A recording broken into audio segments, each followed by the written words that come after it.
Pada kesempatan kali ini, saya Dina Koyima dan teman saya Dinda Septiani akan menjelaskan manajemen sistem informasi. Di antaranya sistem informasi dan manusia. Tujuan pembelajaran ini dapat memahami pengertian dari sistem informasi beserta tujuan dan peran pentingnya dalam kehidupan.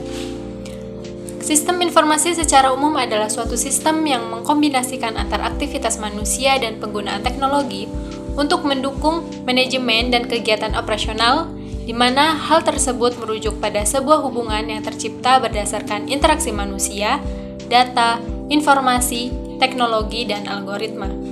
Tujuan dari pengembangan sistem informasi ini adalah untuk menghasilkan sebuah produk yang berisi kumpulan informasi. Sebuah sistem tentunya melibatkan berbagai jenis dan tipe data yang mampu diolah agar dapat ditampilkan dengan mudah kepada pengguna.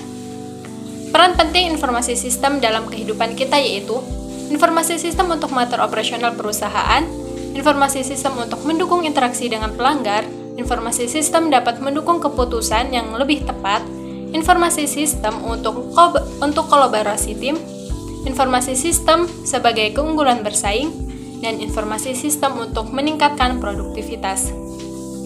Contoh dari sistem informasi dan manusia itu adalah terciptanya e-banking. Cara kerja e-banking ini sangat mudah. Contohnya yaitu pada SMS banking. Untuk melakukan transaksi dengan metode ini, seseorang hanya harus mengirim SMS dengan format tertentu. Lalu, nantinya format ini akan dikirim ke nomor yang sudah ditentukan, jadi seseorang tidak perlu repot pergi ke bank.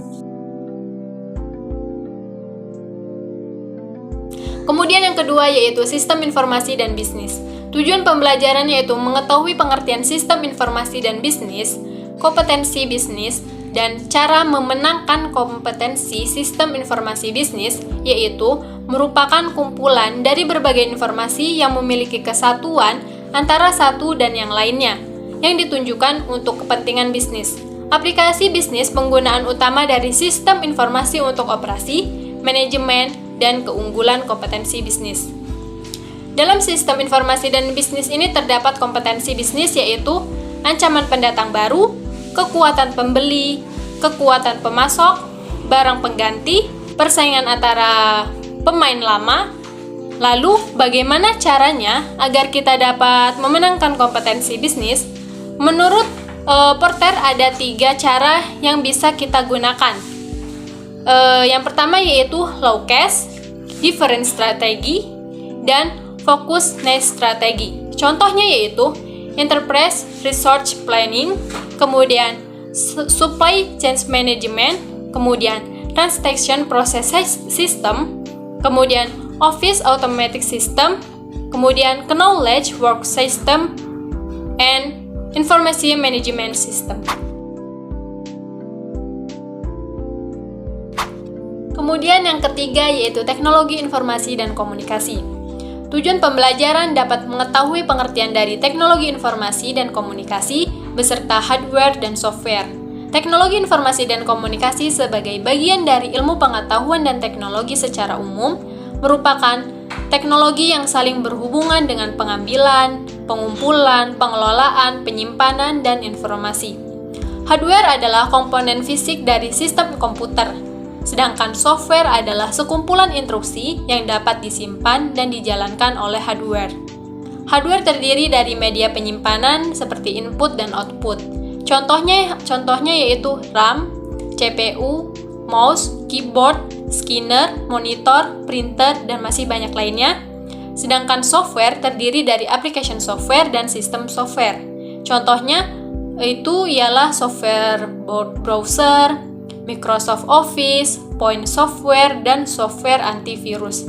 Contoh dari semuanya yaitu komputer, situs web, blog, email, teknologi siaran langsung seperti radio, televisi, dan webcasting, dan teknologi penyiaran yang direkam seperti podcasting, pemutaran audio dan video, dan perangkat penyimpanan lainnya. Kemudian selanjutnya akan dijelaskan oleh Dinda Septiani.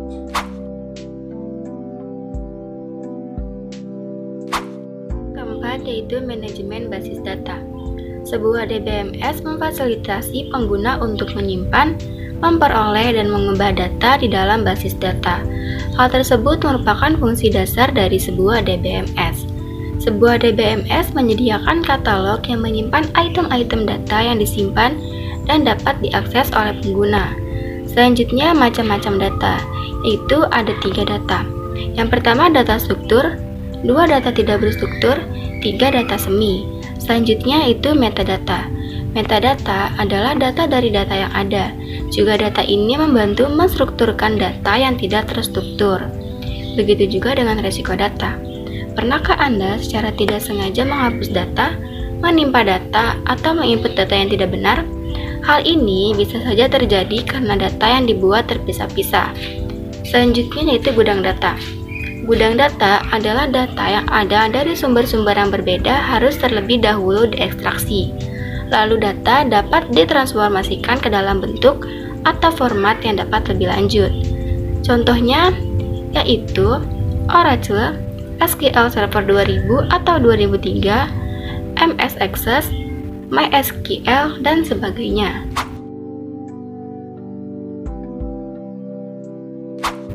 Yang kelima yaitu manajemen sistem informasi perusahaan.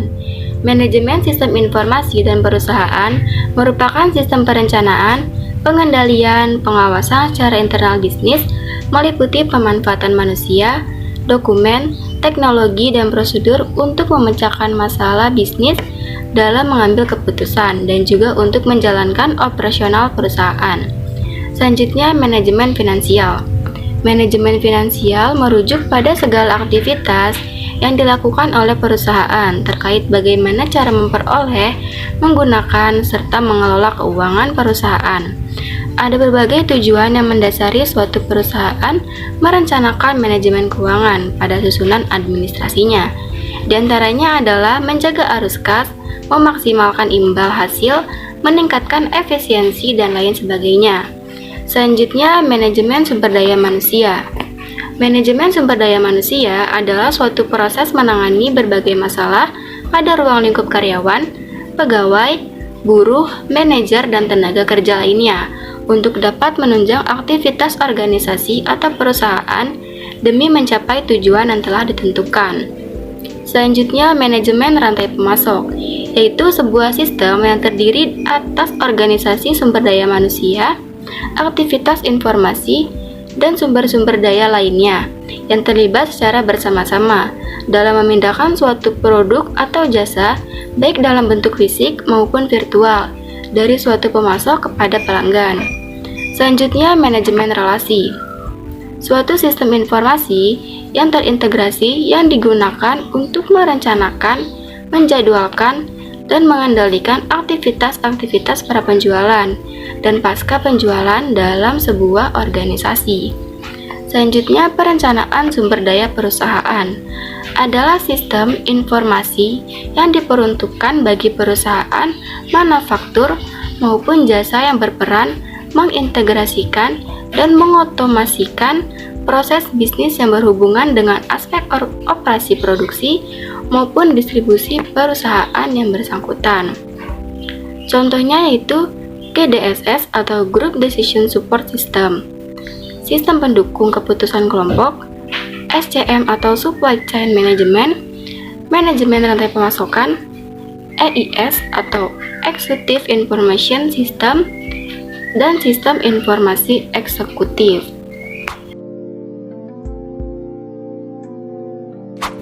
Keenam yaitu marketing digital.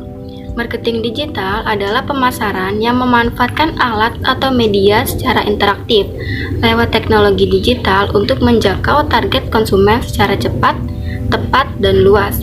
Bertujuan mendapatkan traffic data, mempromosikan merek, membentuk preferensi, dan meningkatkan penjualan melalui beberapa pemasaran digital. Selanjutnya itu website. Website adalah salah satu contoh platform yang bisa kita gunakan untuk melakukan digital marketing karena sebagai sarana informasi dan dapat mempengaruhi kepada halayak ramai dan memfasilitasi relasi yang terjadi secara langsung. Selanjutnya, penamaan website tentu paling mewakili jati diri dan alasan membuatnya. Nama ini akan menjadi alamat website yang akan dapat diketik pada web browser. Nama ini disebut sebagai URL atau Uniform Research Locator. yaitu sebuah alamat unik untuk mewakili website kita. Selanjutnya itu kelebihan dari mobile website. Harga pembuatan lebih rendah, tidak perlu download aplikasi lagi, dapat berjalan di device apa saja selama ada web browser dan dapat dicari pada search engine. Selanjutnya itu memasarkan web dapat digunakan dengan SEO yang merupakan optimasi website beserta dengan segala aspeknya agar peringkatnya selalu teratas pada mesin pencari dan CTR yang berupa jumlah pengunjung yang mengklik iklan yang kamu pasang di sebuah situs. Contoh digital marketing adalah sosial media seperti Facebook, Twitter, Google ADS, dan email.